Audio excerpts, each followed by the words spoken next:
সংযুক্ত আরব আমিরাতে দীর্ঘদিন ধরে সাধারণ ও ভিজিট ভিসা বন্ধ থাকায় চরম জনবল সংকটে পড়েছেন বাংলাদেশি ব্যবসায়ীরা। বিকল্প হিসেবে চালু থাকা হাই প্রফেশনাল ভিসাতেও ভুয়া সনদের ব্যবহার বাড়ায় সেটিও যেকোনো মুহূর্তে বন্ধের আশঙ্কা দেখা দিয়েছে। দেশটিতে ২০ লাখ বাংলাদেশি কর্মী চাহিদা থাকলেও কর্মরত আছেন অর্ধেকেরও কম।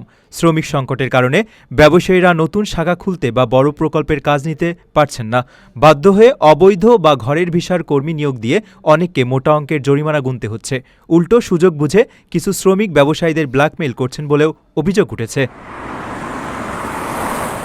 দালাল চক্রের ফ্রি ভিসার ফাঁদে পড়ে অসংখ্য শ্রমিক দেশটিতে অবৈধ হওয়ার ঝুঁকিতে রয়েছেন।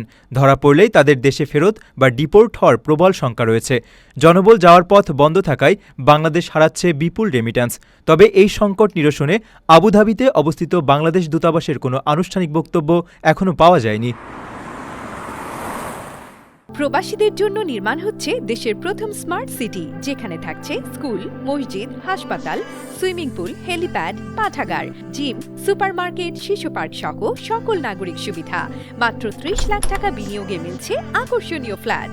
প্লাটিনাম ইনভেস্টরদের জন্য ঢাকা বিমানবন্দরে ভিআইপি প্রোটোকল সুবিধা। বিস্তারিত জানতে যোগাযোগ করুন স্ক্রিনে দেয়া হোয়াটসঅ্যাপ অথবা ইমো নাম্বারে।